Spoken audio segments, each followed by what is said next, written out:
সুপ্রিয় দর্শক, আমি ওমর ফারুক স্বাগত জানাচ্ছি সম্পাদকীয়তে। আজকের বিষয় কারাগারনামা, আর এ নিয়ে আলোচনার জন্য আমাদের স্টুডিওতে উপস্থিত আছেন কাজী রিয়াজুল হক, চেয়ারম্যান জাতীয় মানবাধিকার কমিশন, এবং মেজর শামসুল হায়দার সিদ্দিকী, সাবেক উপ কারা মহাপরিদর্শক। দর্শক, আপনারাও টেলিফোনে সরাসরি অংশ নিতে পারবেন। এজন্য আপনাদের টেলিভিশনের পর্দায় দেওয়া নম্বরে ফোন করতে হবে। এছাড়া আপনারা ফেসবুক অথবা SMS এর মাধ্যমেও আপনাদের মন্তব্য পাঠাতে পারেন। আলোচনা শুরুর আগে আমরা আজকের যে প্রধান শিরোনামগুলো আছে সেগুলো দেখে আসি। বিশেষ ক্ষেত্রে 18 বছরের কম বয়সী মেয়ে ও 21-এর কম বয়সী ছেলেদের বিয়ের বিধান রেখে সংসদে বিল পাস। মেয়েরা পিছিয়ে পড়বে, মন্তব্য নারী নেত্রীদের। সামাজিক অপরাধ কমবে বলছে সরকার। কোনো মামলাতেই আসামির ওপর পুলিশি নির্যাতন করা যাবে না, উচ্চ আদালতের সতর্কবার্তা। পটুয়াখালীতে নির্যাতনের ঘটনায় বাউফলের সার্কেল এসপিকে বদলির আদেশ। এমপি লিটন হত্যা মামলায় কাদেরের স্বীকারোক্তিমূলক জবানবন্দিতে এবার উঠে এলো স্থানীয় এক আওয়ামী লীগ নেতার নাম। গ্রেফতারে মাঠে পুলিশ।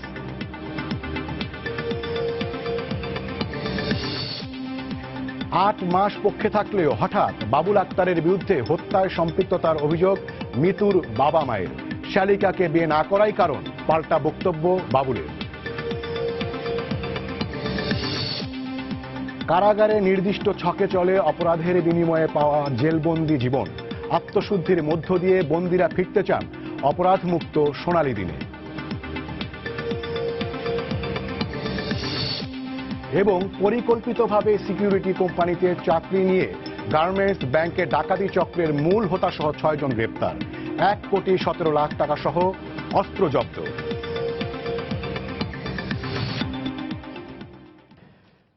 আপনাদের দুইজনকে আবারও স্বাগত জানাচ্ছি। আর দর্শকদের জ্ঞাতার্থে একটি তথ্য জানিয়ে দিচ্ছি, সেটি হচ্ছে যে কারা মহাপরিদর্শক ব্রিগেডিয়ার জেনারেল সৈয়দ ইফতেখার উদ্দিন সাহেবের এখানে আজকে আলোচনায় অংশ নেওয়ার কথা ছিল, কিন্তু তিনি অনিবার্য কারণবশত আসতে পারেননি। তিনি থাকলে হয়তো আলোচনাটা আরো অনেক প্রাণবন্ত হতো। তো আমরা আলোচনায় যাই। স্যার, প্রথমে আপনার কাছেই যাই। গত পরশু আপনি কক্সবাজারের একটি কারাগার ঘুরে এসেছেন, এবং মাঝে মাঝেই আপনারা বিভিন্ন কারাগারে কখনো ঘোষণা দিয়ে কখনো অঘোষিত আপনারা সেখানে পরিদর্শন করেন। বাংলাদেশের কারাগারগুলোর আসলে পরিস্থিতিটা কেমন, প্রকৃত চিত্রটা কেমন? ধন্যবাদ আপনাকে এবং সময় টিভির দর্শকবৃন্দকে। বাংলাদেশের কারাগারের চিত্রটা বলতে গেলে একটু অতীত থেকে বলতে এটা আমার মনে হয় ডিআইজি হিসেবে ভালো বলতে পারবেন। তো আমি যেটা বলি, আমার অভিজ্ঞতা থেকে আমি যেটা দেখেছি, আমি অনেক বছর ধরে কারাগার পরিদর্শন করি আমার চাকরির সুবাদে। আমি যখন জেলা পরিষদ ছিলাম তখন থেকেই, বা তার আগে থেকেও করে আসছি। সো আমাদের দেশের কারাগারগুলোর পরিস্থিতি আগে যতটা ছিল, মানে একটা সামান্য জায়গার ভিতরে যে চাপাচাপি করে মানুষের থাকতে হতো, যে ধরেন একটা আমার মনে আছে খুব পরিষ্কার যে কারাগারগুলো তখন কেন্দ্রীয় কারাগার, ডিস্ট্রিক্ট কারাগার, সাব ডিভিশনাল কারাগার, এইভাবে কারাগারগুলো ছিল, sub jail, jail and central jail.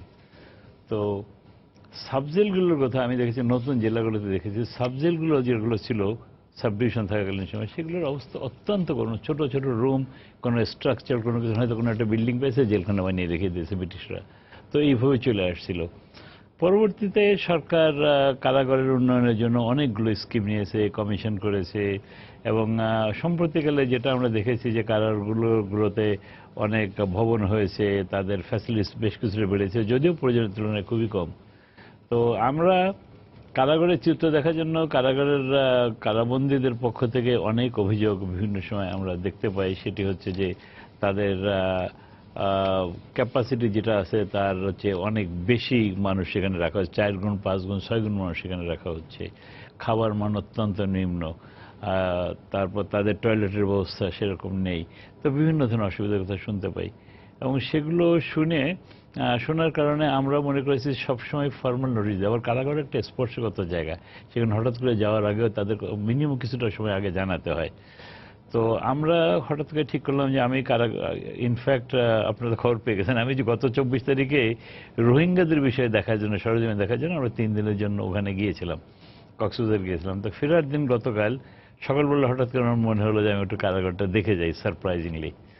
তো আমি একটা আকস্মিক মতো মানে সকলে যাওয়ার আগে শুধুমাত্র ডিসিকে বললাম, ডিসি ফোন করে বললো যে চেয়ারম্যান সাহেব দেখতে আসবেন। তো আমরা কারাগারে দেখতে গেলাম। তো আমি ওখানে যেটা দেখলাম পরিষ্কার পরিচ্ছন্নতার দিক থেকে মোটামুটি ভালোই আছে। জেল সুপার সাহেব যেগুলো করছেন উনি অনেকগুলো ইনোভেটিভ আইডিয়া ওখানে ইন্ট্রোডিউস করেছেন।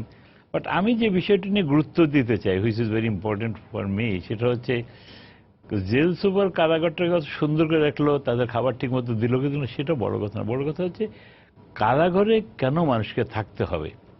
এখানকার কারাগারে, কক্সবাজার কারাগারে দেখলাম তাদের ক্যাপাসিটি 530 জন, এখন সেখানে 2700 জন আছে এবং 2700 জনের ভিতরে আপনার প্রায় 2400 জন, মানে 2461 জন, আমি ওদের কাছে চেষ্টা করলাম, 2461 জনই হচ্ছে হাজতি আর মাত্র 250 হচ্ছে কয়েদি, মানে যাদের বিচার হয়ে শাস্তি হয়েছে এরকম লোকের সংখ্যা মাত্র 250।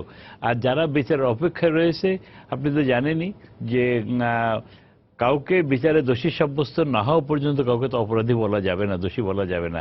তো এরকম লোকের সংখ্যা 2461 এবং এদের ভিতরে অনেকেই বাবুলের মতো আমরা আশা করি যে, মনে করি যে এরা হয়তো মানে কোনো অপরাধের সাথে এদের কোনো ত্রুটি পাওয়া যায়নি, এদেরকে সমস্ত মানে নিরঙ্কুশ খালাস তারা পেয়ে যাবে। তো এই যে বিষয়গুলো রয়েছে, এই লোকগুলোর যে মানবাধিকার লঙ্ঘিত হচ্ছে, আমি তখন বলেছিলাম যে আমাদেরকে একটা স্টেটমেন্ট দেন তো যে কত লোক 5 বছরের ঊর্ধ্বে আপনাদের কারাগারে আছে। ওরা আমাকে একটা স্টেটমেন্ট দিল, ওরা বললো যে 5 বছরের ঊর্ধ্বে 2-4 জন সাজাপ্রাপ্ত সহ অধিকাংশই হচ্ছে মানে বিচারাধীন আছে বা এখন পর্যন্ত বিচার কার্যক্রম শুরুই হয়নি, এরকম লোকের সংখ্যা প্রায় 28 জনের মতো। 28 জন লোক 5 বছর থেকে 10 বছর ধরে সেখানে অপেক্ষা করছে। এটা বিচারের অপেক্ষা রয়েছে 5 থেকে 10 বছর পর্যন্ত। এবং এর ভিতরে অনেকে বৃদ্ধ রয়েছে। ওখানে 75 বছর বয়সের বৃদ্ধাকে দেখেছি। সে বললো তার বয়স 75 বছর, আমি হিসেব করে দেখলাম তার বয়স বোধহয় 72-73 মতো হবে আর কি। তো তার ওই টিকিট দেখে বুঝলাম, ওটা টিকিট বলে না, টিকিট দেখে যেটা বুঝলাম। এবং যে সমস্ত অভিযোগের বিরুদ্ধে তাদেরকে আনা হয়েছে এর ভিতরে বেশিরভাগ ক্ষেত্রে দেখা গেছে তারা নারী শিশু নির্যাতন আইনে আনা হয়েছে।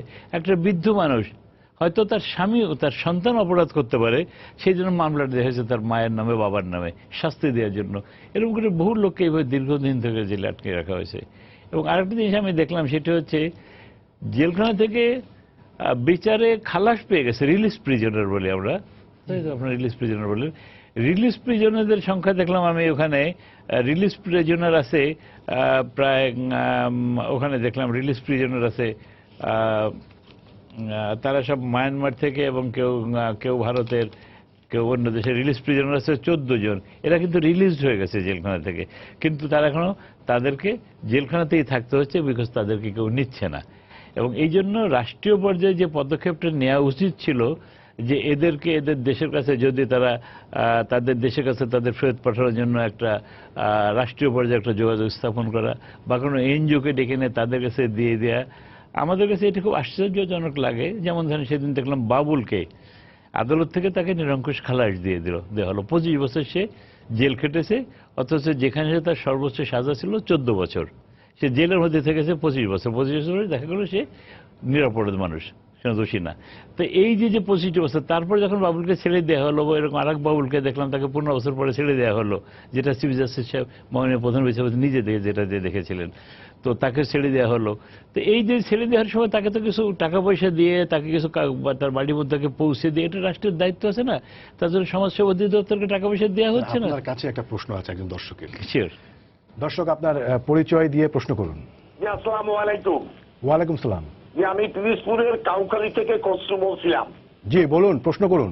যে মাননীয় চেয়ারম্যান মহোদয়ের কাছে আমার প্রশ্ন, জেলখানায় যে সকল ক্ষেত্রে মানবাধিকার লঙ্ঘিত হয় বলে আপনি মনে করেন বা আপনি দেখেছেন, সেক্ষেত্রে আমার প্রশ্ন যে মানবাধিকার কমিশনের চেয়ারম্যান হিসেবে আপনি কি সরাসরি কোনো ব্যবস্থা নিতে পারেন বা সরকারকে ব্যবস্থা নেওয়ার জন্য সুপারিশ করেন? সেই সুপারিশ কিন্তু আলোর মুখ কখনো দেখে, কখনো দেখে না। তাহলে এর থেকে পরিত্রাণ পাওয়ার উপায়টা কি মানবাধিকার লঙ্ঘিত ক্ষেত্রে? যে আপনাকে ধন্যবাদ। প্রশ্নটা স্পষ্টই যে আপনারা আসলে কোনো ভূমিকা রাখতে পারেন কিনা। হ্যাঁ হ্যাঁ, না ভূমিকা আমরা তো রাখতে পারি। সেটা হচ্ছে যে দেখেন, যে যেখানে আছে তো সেই যে যেখানে যে পাবলিক সার্ভেন্ট যে দায়িত্ব পালন করেছে, কারা কর্তৃপক্ষ এখানে দায়িত্ব পালন করেছে, কারা কর্তৃপক্ষের কোনো গাফলতির কারণে বা কারা কর্তৃপক্ষ দিয়ে যদি আমার কোনো হাজতি বা কয়েদি যাই হোক না কেন সে যদি নির্যাতিত হয় বা তার মানবাধিকার লঙ্ঘন করা হয়, তো সেক্ষেত্রে তার বিচার পাওয়ার অধিকার আছে। তো সেই অভিযোগগুলো যখন আমাদেরকে জানানো হয় তখন ওই কর্তৃপক্ষের একটা নিজস্ব আইন আছে, সেই আইনের আলোকে তার বিচার করা হবে আর কি। তার পাবলিক সার্ভেন্ট হিসেবে সে যে দায়িত্ব পালন করার কথা ছিল সে দায়িত্বটা সে সঠিকভাবে পালন করেনি, উপরন্তু তাদের উপর নির্যাতন করেছে।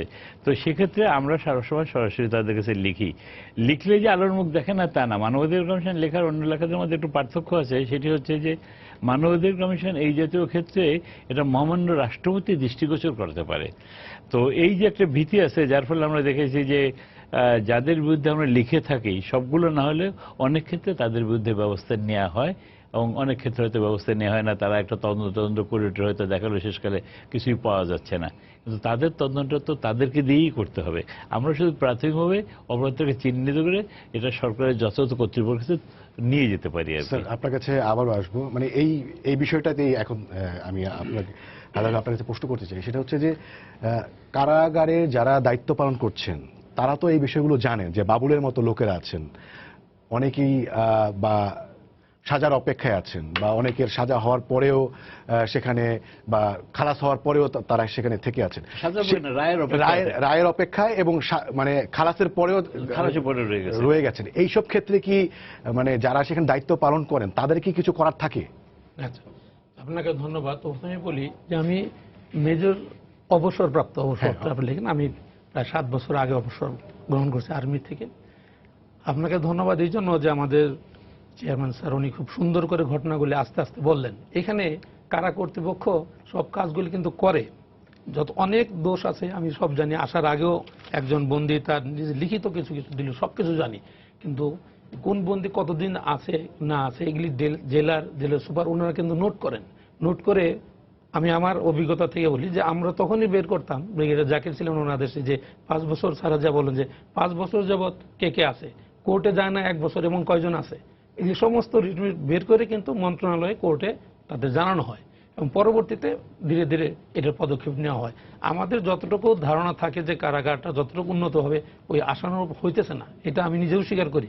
কিন্তু আবার একদম যে হচ্ছে না এটাও না।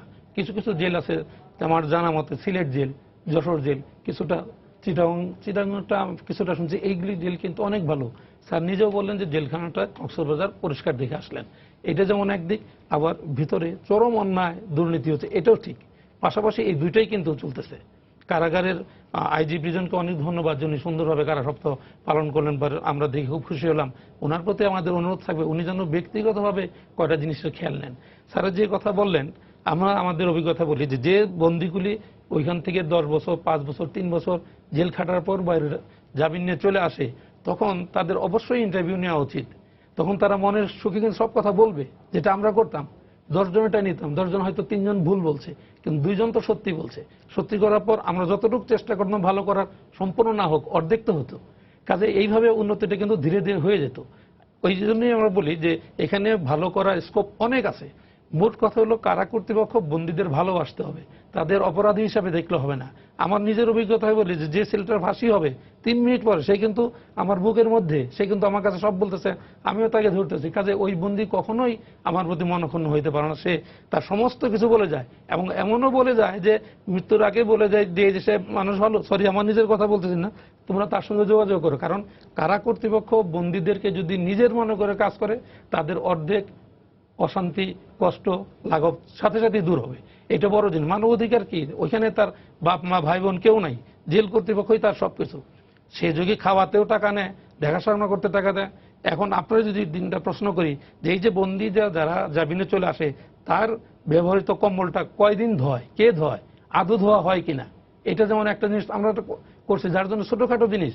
এবং যে বন্দীগুলি যাচ্ছে তার কয়জনের আপনার হেপাটাইটিস বি আছে, সি আছে, নানা ধরনের আছে, এটার কোনো ট্রিটমেন্ট করে কিনা। কারণ ওইখানে সকল বন্দী একসঙ্গে থাকতেছে, এতে করে ছোঁয়াচে রোগগুলি আরো বেড়ে যায়। এই জন্য কারা কর্তৃপক্ষ সমস্ত কিছু দেখতে হয়। বন্দীরা যাতে মনে করে যে কারা কর্তৃপক্ষ তার বন্ধু। আমি বন্ধু মনে করি, এটা বলি না যে তার জন্য গোপনে তার কাছে মোবাইল দিয়ে দাও, অন্যায় কোনো কিছু করো, তা না। কিন্তু তার ব্যবহারের মাধ্যমে, তার আচরণের মাধ্যমে বোঝাইতে হবে যে আমার বাপ মা ভাই বোন যে নাই, ওই অভাবটা কারা কর্তৃপক্ষই পূরণ করতেছে। যখন এই বন্দি আর কারা কর্তৃপক্ষ সম্পর্কটা এরকম হবে, তখন জায়গা কম হোক, আপনি জায়গা বেশির কথা বললেন, আমরা যখন ছিলাম ব্রিগেডিয়ার জাকিরের সময় এই ঢাকা সেন্ট্রাল জেলে, এটা ছোট জেল, 14,000 বন্দী ছিল, তখন 14,000 বন্দী ছিল। কিন্তু তারপরও আমরা যে সমস্ত গোডাউন গুদাম অন্য জিনিস দিয়ে ভরা ছিল সেগুলি পরিষ্কার করে সেখানে থাকার ব্যবস্থা করছি, যাতে বন্দীরা একটু ভালো থাকে। 36 স্কোয়ার ফিট আপনার বাসায় একটা খাট কতটুকু বড় থাকে? ওই 6 ফিট বা 7 ফিট লম্বা খাটে একজন শয় না। তো কাজেই ওইটা কারাগারের নিয়ম অনুসারে একজন বন্দির জন্য বরাদ্দ থাকে, কিন্তু ওইখানে 2 জন ইজিলি থাকতে পারে। এইখানে অ্যাটিটিউডটা হলো মূল জিনিস। আমি যদি তাদের সাথে ওইভাবে রাখার ব্যবস্থা করি, বন্দির দুঃখ দুর্দশা অটোমেটিক কমবে। কিন্তু যে তথ্য পাই, আপনার আজকে যে খবর দেখালেন, আসবো একটা প্রশ্ন আছে আপনার কাছে। আচ্ছা আচ্ছা, জি দর্শক, আপনার পরিচয় দিয়ে প্রশ্ন করুন। আসসালামু আলাইকুম। ওয়ালাইকুম আসসালাম। আলামিন বলছি জয়পুরহাট থেকে। জি বলুন। জি, আমার প্রশ্নটা থাকবে সাবেক কারা পরিদর্শক স্যারের কাছে। আমি আশা করি উনি প্রশ্নটির অবশ্যই স্পেসিফিক উত্তর দিবেন। আমি নিজের থেকে আমি প্রত্যক্ষ করেছি এবং নিজ থেকে দেখা আমার আছে।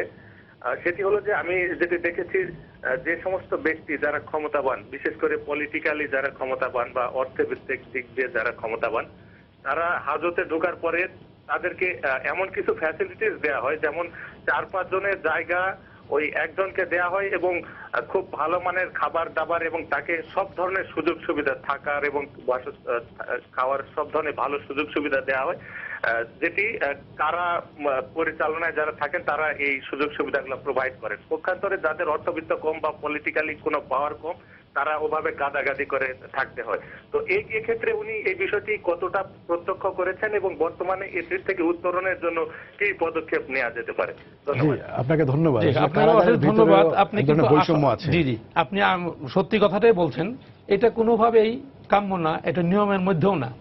এখন দেখতে হয় যে যিনি আসেন উনি যদি ডিভিশন প্রাপ্ত বন্দী হন, তখন তার ডিভিশনে যে সুযোগ সুবিধা সেটা দেওয়ার কথা, আর নর্মাল আসলে তার যেভাবে সাধারণ বন্দীরা থাকে সেইভাবেই দেওয়ার কথা।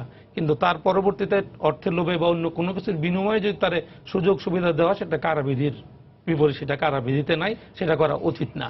জি চেয়ারম্যান স্যার, আপনার কাছে প্রশ্ন করি যে আমাদের যে কারাবিধিটা আছে সেইটা কি মানে আন্তর্জাতিক মানের, বা এদের যেমন বৈষম্যের কথা বলেন, প্রত্যেকেরই কিন্তু সেখানে ভালোভাবে অ্যাটলিস্ট থাকার ব্যবস্থা থাকার কথা। কেউ কেউ থাকছেন একই জায়গায় যেখানে 50 জন থাকার কথা সেখানে 250 জন থাকছেন, আবার অন্যরা আবার বিশেষ সুবিধাও পাচ্ছেন। তার মানে কারাবিধিতেই কি সমস্যা নাই? না, এটা অবশ্য কারাবিধির ব্যাপার না। যেখানে মানে যেমন ধরুন কক্সবাজারে বললাম আমি যে ওখানে 530 জনের ক্যাপাসিটি, সেখানে এখন 2800 জনের মতো লোক আছে, 2800 লোক আছে, মোর দেন 5 টাইমস। তো সেটা বিধিতে তো বলে দিয়েছে ওখানে 530 জনকে থাকতে হবে, ঠিক সেই ক্যাপাসিটি। কিন্তু এখন আমাদের জায়গার স্বল্পতার কারণে ওখানে পাঠানো হচ্ছে। আমি যে জায়গাটাকে হাত দিতে চাচ্ছি, খুব ইম্পর্টেন্ট, সেটা হচ্ছে আমি যে কথাটা আপনাকে প্রথমে বলেছিলাম, সেটা হচ্ছে যে আমাদের 28 জন, মানে অ্যাজ অন টুডে আমাদের 2728 জন, মানে আমাকে গত যেটা দিয়েছে 26 তারিখে তাৎক্ষণিকভাবে 2728 জন 2728 2728 না? হ্যাঁ, 2728 জন মানুষ ওখানে জেলখানার ভিতরে রয়েছে, যার ভিতরে 2461 জনই হচ্ছে হাজতি। এই হাজতি লোকগুলো দীর্ঘদিন ধরে, যাদের শাস্তি হয়ে গেছে তাদের শাস্তির পরে মুক্ত হয়ে যাবে। এই যে 28 জনের 27 জনের মানে মাত্র 250 জন বাদে সমস্ত লোকই হচ্ছে এখন পর্যন্ত তারা নিরপরাধ। আইন বলে যে যতক্ষণ পর্যন্ত না সে আদালত দ্বারা দোষী প্রমাণিত না হবে ততক্ষণ পর্যন্ত তাকে নির্দোষী হিসেবে গণ্য করতে হবে। এই যে 2400 লোক বিনা অপরাধে, এখনো তারা অপরাধী না, তারা যে কারাগারের ভিতরে পড়ে আছে দীর্ঘদিন ধরে, সে 10 বছর 12 বছর 5 বছর 7 বছর ধরে পড়েছে, তাদের যে মানবাধিকার চরমভাবে লঙ্ঘিত হচ্ছে। ডিআইজি সাহেব বলেছেন কারা কর্তৃপক্ষকে তাদের পিতৃসুলভ ভ্রাতৃসুলভ আচরণ করতে হবে, দ্যাটস গুড, বাট তারপরেও তো আমার তো একটা লিবার্টি থাকতে হবে, আমি তো বাইরে যেতে হবে, তাই না? This is human rights. আমার তো আমার পরিবারের সাথে আমাকে মিশতে হবে, আমাকে মুক্ত হয়ে চলাফেরা করতে হবে, কাজ করতে দিতে হবে। এই যে স্বাধীনতাগুলো, মানবাধিকারগুলো আমার খর্ব করা হচ্ছে, এই জন্য আমার দায়িত্ব অনুরোধ থাকবে যে এই যে লোকগুলো বিচার প্রক্রিয়াটা তাদের ইমিডিয়েটলি সম্পন্ন করা, তারপর খাবারের কথা বলছেন, দুর্নীতির কথা বলছেন। যদি 530 জনের জায়গায় 530 জন বা 500 জন লোক থাকে, তাহলে কার কাছ থেকে পয়সা নিয়ে কারকে ভালো জায়গা দেবে, কাকে খারাপ জায়গা দেবে? কারণ জায়গা তো সব একই, প্লেন মানে ওয়ার্ডগুলো ফ্লোরে ঘুমাতে হয়, তো সে তো একই জায়গা, তো সেখানে তো কোনো অসুবিধা নেই। খাবার রেশন যেটা সরাসরি সরকারি গোডাউন থেকে জেলখানাতে যে ঢোকে, সেই চালগুলো সে কোথা থেকে নিয়ে যাবে? সেই চালগুলো তো তাদেরই থাকবে, সে বাদ পড়ে কোত্থেকে?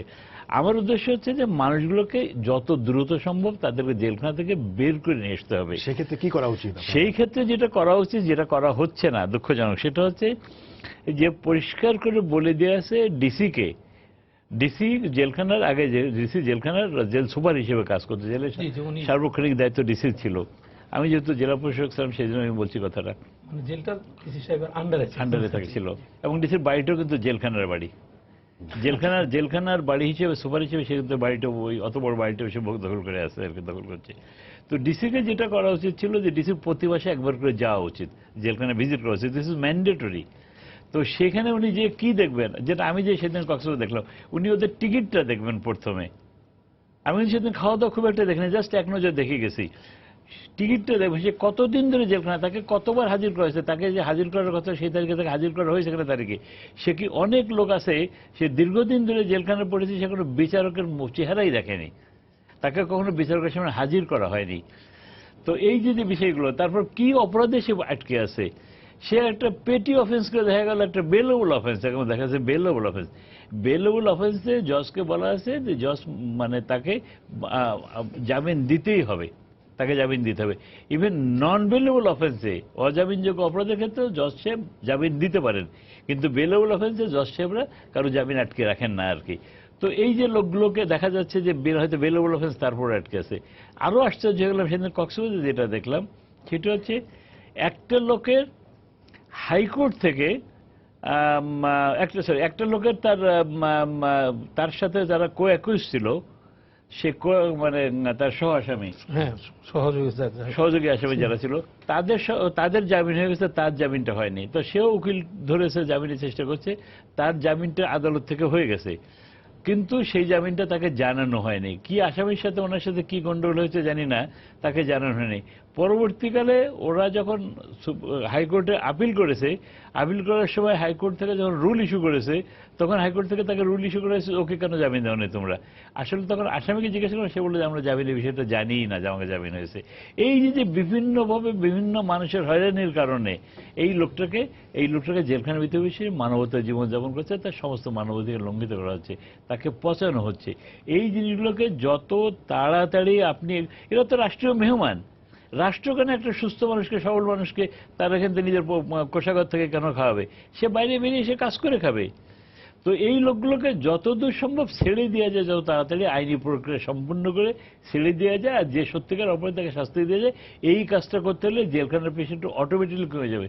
তাই আমি বলবো জেলখানার ক্যাপাসিটি বাড়ানো যতটা না দরকার, তার চেয়ে অনেক বেশি দরকার জেলে যে সমস্ত হাজতি রয়েছে তাদের মামলাগুলো দ্রুত নিষ্পন্ন করা, তাহলে ক্যাপাসিটি বাড়ানোর প্রয়োজনটা আসবে না। কারণ দুনিয়ার অনেক দেশ থেকে জেলখানা উঠেই যাচ্ছে, আসামি এক্স্যাক্টলি তারা খুঁজে পাচ্ছে না। এবং দ্যাট ইজ হোয়াট হ্যাপেন। জানেন আপনি, চিফ জাস্টিস হিসেবে সেদিন গেছিলেন, কয়েকদিন আমিও গিয়েছিলাম কোনাবাড়িতে মেয়েদের একটা মানে জুভেনাইল যারা আর কি, তাদের জন্য আপনারা জানেন যে কিশোর সংশোধনী কেন্দ্রকে বলা হতো, আমাদের কোনাবাড়িতে মেয়েদের জন্য একটু করা হয়েছে। তো ওখানে অনেক অভিযোগ ছিল, তো সেখানে আমরা গিয়েছিলাম, গিয়ে দেখলাম যে ওখানে ওদের প্রায় 150-র মতো ওদের ক্যাপাসিটি, ওদের লোক আছে মাত্র, মানে যারা অপরাধ করেছে ওদেরকে আমরা বলি the children came in conflict with law, তাদেরকে আমরা অপরাধী বা আসামি বলি না।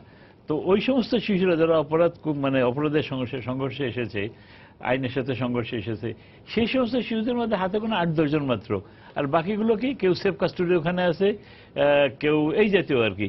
তাই বললাম যে এই 100 কি চমৎকার ভবন করেছে, এত পয়সা খরচ করে রাষ্ট্র ভবন করার দরকার করে না।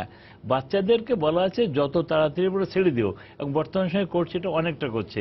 যেমন কক্সবাজার জেলে গেলাম আমরা কিছুদিন আগে, এটা বলা উচিত প্রসঙ্গ করে, কিছুদিন আগে আমি আইজি প্রিজনকে একটা চিঠি দিয়েছিলাম।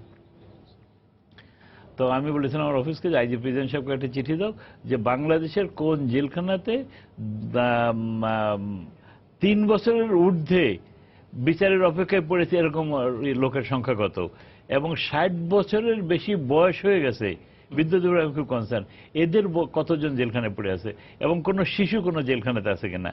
তা আইজি প্রিজন সাহেব সেটা জবাব দিয়েছেন, কয়েকদিন আগে আমাদের কাছে একটা জবাব দিয়েছেন। উনি বলেছেন যে আমার যতদূর মনে পড়ে 1600-র মতো লোক আছে 3 বছরের ঊর্ধ্বে জেলখানাতে পড়ে আছে আর কি, 1600 অপেক্ষায়, বিচারের অপেক্ষা পড়ে উনি বলছেন আর কি, যে 3 বছরের ঊর্ধ্বে। কিন্তু ওই তথ্যটার সাথে আমার মিলছে না আর কি, যে বিনা বিচারে পড়ে আছে আর কি, তাদের চার্জশিটের কোনো কিছুই আসেনি আর কি। আর উনি বলেছেন যে একটা জেলে বলেছে ময়মনসিং জেলে আছে 28 জন, সিলেট জেলে আছে 48 জন, কতজন এই যে মানুষগুলো পড়ে আছে এখানে 60 ঊর্ধ্বের বয়সে। তো এই তথ্য 60 ঊর্ধ্ব, এরা 60 ঊর্ধ্ব, 100 কতজনের কথা বলেছেন 60 ঊর্ধ্ব বয়সের। তো এগুলো তো জেল কর্তৃপক্ষ দেখতে পাবে, তারা তো এটা গভর্নমেন্টের নলেজে আনা উচিত। তারাও তো তাদের কর্তৃপক্ষের মাধ্যমে, স্বরাষ্ট্র মন্ত্রণালয়ের মাধ্যমে আদালতের কাছে উপস্থাপন করেছে যে এই লোকগুলো বিনা বিচারে দীর্ঘদিন পড়ে আছে। স্যার আমরা একটা প্রশ্ন নেই, হায়দ্রাবাদ যাবো যে কেন এগুলি জেল কর্তৃপক্ষ দেখতে পারেন না, জেল কর্তৃপক্ষ এবং সংশ্লিষ্ট কর্তৃপক্ষ, হ্যাঁ সংশ্লিষ্ট কর্তৃপক্ষ কেন দেখতে পারেন না। দর্শক আপনার পরিচয় দিয়ে প্রশ্ন করুন। আসসালামু আলাইকুম। ওয়ালাইকুম আমি আসসালাম। আব্দুল লতিফ কুরেশি, শাহবাগ, নোয়াখালী থেকে বলছি। জি, আমি অবসরপ্রাপ্ত মেজর কারা পরিদর্শক সাহেবের কাছে আমার প্রশ্ন, আপনি যে কথা বলেছেন যে খাদ্যর যে সমস্যাটা, খাদ্য, হ্যাঁ টাকা দিলে খাদ্য কেন, টাকা দিলে গাঁজা, মদ এবং জুয়া চলে, যে সেটা অপরিহার্য। কারণ আমি প্রকৃত দোষীভাবে 1979-89 সালে আমাকে যখন আমার শত্রুপক্ষ, কোনো মামলা ছিল না, ডিটেনশন দিয়ে আমাকে যখন নিয়ে যাওয়া হলো, তখন আমি দেখেছি যে কারা যারা ওখানে সার্ভিস দেন, কারারক্ষী, তারা মদের বোতল সাপ্লাই দিচ্ছেন এবং হাজুদুদেরকে। তাহলে আমরা কি বুঝবো যে সেখানে আইন আছে? আর কারা পরিদর্শকরা যখন ওখানে ইন্সপেকশনে যান, তখন দেখা যায় যে যারা নিরহ কয়েদি আছেন বা আপনার হাজুদি আছেন, তারা কিন্তু কথা বলতে পারেন না। যদিও কেউ সাহস করে কথা বলা হয়, এরপরে উনি চলে আসার পরে ওকে পানিশমেন্টে দেওয়া হয়, ওকে হাত পা ভেঙে, এবং বিভিন্ন কয়েকটা কারার ওখানে অভ্যন্তরে কিছু কারাগারের মধ্যে কারাগার আছে, সেখানে তাকে পৌঁছানো হয়। তাহলে এটা কি আমরা কি বুঝবো যে কারা পরিদর্শক যেটা করছেন বা দেখছেন, তার বাইরে যে ঘটনাগুলি ঘটছে তার সম্বন্ধেও আপনারা কি ধরনের ব্যবস্থা নিচ্ছেন? এটা আমি নিজে যেখানে স্বয়ং দেখেছি এবং প্রত্যক্ষ করেছি। আসসালামু আলাইকুম। জি, আপনাকে ধন্যবাদ। এরকম আসলে শোনা যায় যে ভেতরে সবই চলে। জি, ওনাকে অসংখ্য ধন্যবাদ। উনি যখনকার কথা বললেন তখন এটা সত্য ছিল, এখনো আছে। এখনো তো মদ গাঁজা ওইরকম নিয়ে যায় না। আমার অভিজ্ঞতা থেকে বলি, যে লাস্টের কথাটা ধরি, যে কারা কর্তৃপক্ষ যখন ভিতরে ঢোকেন তখন সাধারণত বন্দীদেরকে লক আপ করে দেওয়া, যে যখন দাঁড়াই থাকতো তাদের তৎক্ষণাৎ ওখানে বসাই দিত। এই নিয়মটা কিন্তু ব্রিগেডের যাকেই থাকতো, আমরা থাকতো, তখন কিন্তু বন্ধ করে দেওয়া হলো। উদ্দেশ্য হলো যে আমরা যদি বন্দির কাছাকাছি যেতে না পারি, তার মনের কথাটা জানতে পারবো না। তার মনের কথা জানতে হলে তার সাথে আমার মিশতে হবে, এবং সে যখন ভালো করে বুঝবে যে কারা কর্তৃপক্ষ তার বন্ধু, তার ভাই, তখন তার ফ্যামিলি অনেক কথা বলে। কারণ আমরা একটা জিনিস জানি, সে যদি জানে যে তার ফ্যামিলি ভালো আছে, ওই ক্ষেত্রে সে কারাগারে ভালো থাকে। আর সে কারাগারে ভালো থাকলে কারাগারের ভিতরে ক্রাইমটা কম হয়। আর যে উনি যা যা কারারক্ষীদের বিরুদ্ধেই তো অপরাধের অভিযোগ উঠছে। দেখেন, কারারক্ষীদের ভিতরে আমি 100 বার রাজি ওনার কথাতে করি, কিন্তু মূল তথ্যটা যদি দেখেন, যে একটা কারারক্ষী ভর্তি হয় 10 থেকে 11 লাখ টাকা দিয়ে। সে যখন এই একটা চাকরিতে 11 লক্ষ টাকা দিয়ে ভর্তি হয়, তখন সে কোন অপরাধ করে যে টাকা নিবে এটা ও নিজেও বোঝে না। মোবাইল দেওয়া, গাঁজা দেওয়া, অন্য যে কোনো দেওয়ার পর তার মূল উদ্দেশ্যই থাকে টাকাটা তুলে আনা। কাজেই এইগুলি বন্ধ করতে হলে একদম প্রথম থেকে বন্ধ করতে হবে, লোক নিয়োগের থেকে বন্ধ করতে হবে, ওইখানে ট্রেনিং এর ব্যবস্থা করতে হবে। আইজি প্রিজন যিনি আছেন উনি ভালো মানুষ, সৎ মানুষ, আমরা ব্যক্তিগতভাবে চিনি, কিন্তু উনি একা পারবেন না। ওনাকে সাহায্য করার জন্য যে পরিমাণ হ্যান্ডসের দরকার ওই পরিমাণ নাই। সবাই যে বন্ধ তা বলবো না, সবাই যে ভালো তাও বলবো না, কিন্তু তাদের কাজে লাগাইতে হবে এবং সবকিছু দেখতে হবে, ওইখানে বুঝতে হবে। আরেকটা জিনিস আমি জানতে চাই, সেটা হচ্ছে যে বলা হয়ে থাকে যে মানে যেই বরাদ্দটা দেয়া হয় সেটা অপর্যাপ্ত। সেটা আদৌ আসলেই কি অপর্যাপ্ত? কারণ হচ্ছে আপনার যদি ধারণ ক্ষমতার বেশি লোক থাকে, সেই বেশি মাথা অনুযায়ী তো বরাদ্দও থাকে নাকি? রাইট। এখানে জনপ্রতি থাকে। আপনি এটার জন্যই আমার যতটুকু জানেন আমি জাস্ট লিখে আনছি যে হাজতির জন্য এক ধরনের বরাদ্দ থাকে, কয়েদির জন্য এক ধরনের বরাদ্দ। যেমন চাউলটা হাজতির জন্য খাবার নিয়ে প্রচুর অভিযোগ তাদের, 247 গ্রাম, আর কয়েদের জন্য 291 গ্রাম, এরকম চাউল আছে, এই ডাল আছে 145 গ্রাম, এগুলি করে। কিন্তু মূল জিনিসটা হতেছে, আমি আমার নিজের অভিজ্ঞতা থেকে বলি, আমি যখন প্রথম ঢাকা জেলে পোস্টিং হয় তখন আমরা আর্মির লোক, আমরা যে বললাম যে আর্মিতেই আমরা দেখি যে ওইখানে খাওয়ার সারপ্লাস হয় আমার ইউনিটেই। এখানে 14,000 বন্দি, কোনো খাওয়ার সারপ্লাস নাই, যেটা আমাদের মাথায় আসে নাই। আমি জোর করে একদিন নিজে উপস্থিত থেকে আমার সামনে রান্না করাইছি। রান্না করার পরে দেখা গেল যে 2 দিন আগে যখন তারা পাতলা ডাউলের জন্য খেতে চায় না, তখন তারা বলতেছে যে আমরা এত ঘন ডাল খাবো না। কারণ যদি একুরেট মাপ দেওয়া যায়, স্যার কয়েকদিন আগে বলছিলেন যে যা হয় সেটাও যদি দেওয়া হয় তাহলে এই খাওয়ার কম করার কোনো প্রশ্নই ওঠে না। আমি আমার যা বলি কিন্তু অভিজ্ঞতা থেকে বলি, নিজে দেখে বলি, যাই না বলি, এই জন্য জোরে করা বলতে পারছি। বন্দির ওজন বেড়ে যায় যদি সঠিক পরিমাণ খাবার দেয়। কারণ এই যে ব্রিটিশ এটা করে, তারা কিন্তু সমস্ত কিন্তু প্ল্যান প্রোগ্রাম করেই দিছে, কিন্তু ওই জিনিসটা তো দেওয়া হয় না। না দেওয়ার কারণে সেগুলো কোথায় যায়? হ্যাঁ, সেগুলি কোথায় যায় আপনি ভালো বুঝেন। যে যা যাওয়ার কথা, দেখেন জেলখানার একটা মাত্র গেট, যেদিক দিয়ে ঢুকে সেদিক দিয়ে বেরো, এটা কন্ট্রোল করা কোনো ব্যাপারই না। আবার বলছে কোনো ব্যাপারই না, শুধু ইচ্ছা লাগবে। সরকারের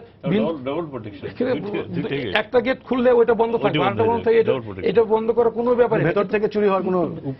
এখন মালই ভিতরে যায় না। আমি যদি অভিজ্ঞতা বলি যে এখানে যে গরুর মাংস, খাসির মাংস, তখনকার কথা বলি, এগুলি তারা পানিতে ভিজেই নিয়ে ওয়েট করতো যাতে ওজন বেশি হয়।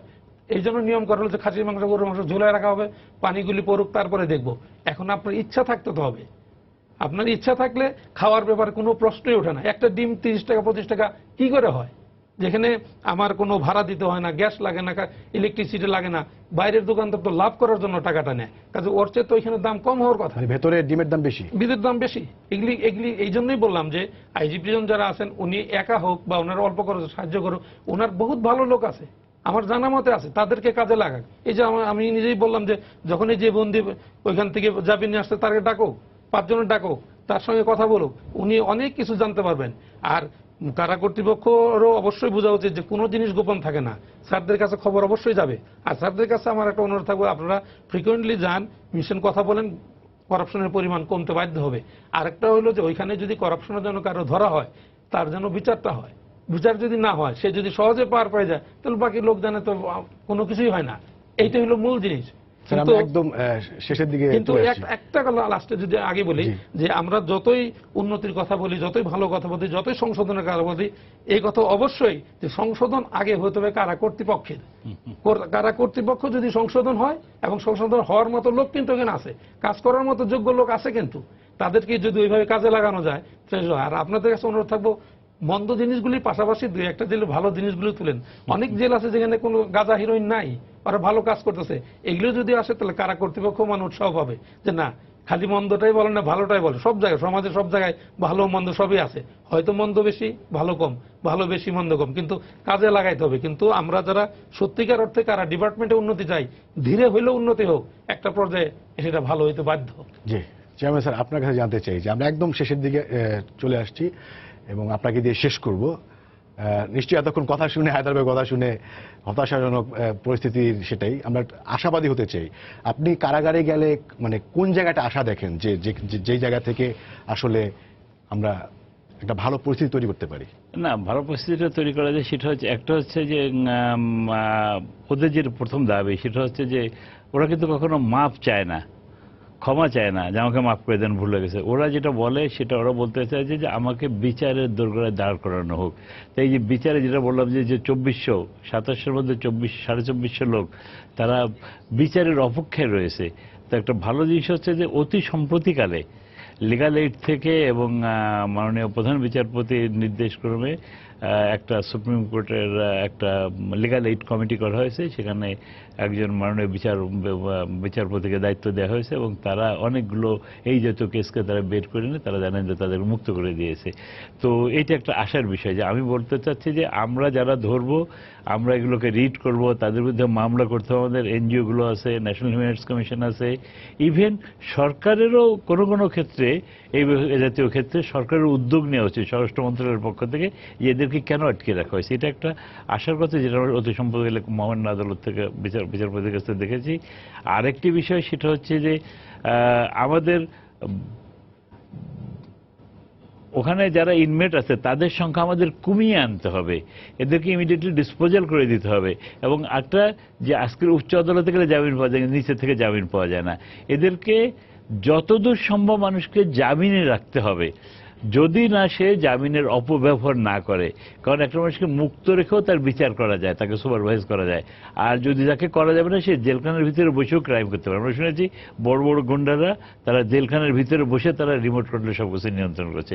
অতএব মানুষকে যতদূর সম্ভব মানুষকে জেলখানার বাইরে রাখতে হবে আর কি, এটা একটা বিষয়। আর সম্প্রতিকালে যেটা দেখেছি যে সরকার একটা বড় কারাগার করেছে কেরানীগঞ্জে, ওটা চমৎকার এনভায়রনমেন্ট। আপনি গেছেন কিনা আমি জানি না, ভিতরে ঢুকেছি, ভিডিও দেখেছেন, সেখানেও প্রচুর অভিযোগ যে আচ্ছা, আগেরটার চেয়ে মানে যেটা আশা করা হয়েছিল যে আরো বেশি হবে, অনেক জায়গায় ব্যবহার করা হয়নি। দেখবেন যে পাশে অনেক জায়গা পড়ে আছে কিন্তু ব্যবহার না, করা যেটা ওখানে যেটা ভালো দিক যেটা হয়েছে সেটা হচ্ছে একটা চমৎকার এনভায়রনমেন্টের মধ্যে ওটা করা হয়েছে। ফাঁকা মাঠ, উপরে ফাঁকা, তারা ওরা যখন ওরা তো বিকেলে ওদের থেকে ঢুকিয়ে দেওয়া হয়, আবার সকালে বের করা হয়। ওরা যখন বাইরে আসে তখন মুক্ত জায়গার মধ্যে থাকতে পারে। ওই যে আটকানো যে ফ্রিডমটা, সেই ফ্রিডমটা তারা অনেকটা জেলখানার ভিতরে বসে পাচ্ছে একটা। দ্বিতীয়টি যেটা বললেন যে ওদের অনেক ব্যবহার করা যেত, সরকারের আরো কতগুলো পরিকল্পনা আছে, আরো ওখানে জেলখানা হবে, সেই পরিকল্পনাগুলো আছে এবং আস্তে আস্তে ওখানে স্থাপনগুলো হবে যাতে জেলের যারা দর্শনার্থী।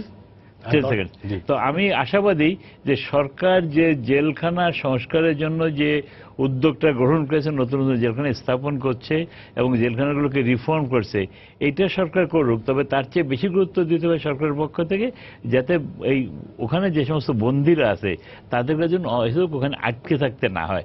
সেই পদক্ষেপটা সরকারকে নিতে হবে, আদালতকে নিতে হবে এবং বিজ্ঞ আইনজীবীদেরকেও নিতে হবে এবং হিউম্যান রাইট অ্যাক্টিভিস্ট আছে তারা সবাই মিলে যদি নেয়, তাহলে আমার মনে হয় যে জেলখানায় মানুষ দীর্ঘদিন থাকবে না, জেলখানার উপর এত লোড পড়বে না এবং এই দুর্নীতির যে অভিযোগ, সেই অভিযোগ থেকে আমরা অটোমেটিক্যালি বেরিয়ে আসতে পারবো। আপনাদের দুজনকেই ধন্যবাদ কষ্ট করে আমাদের এখানে আসার জন্য।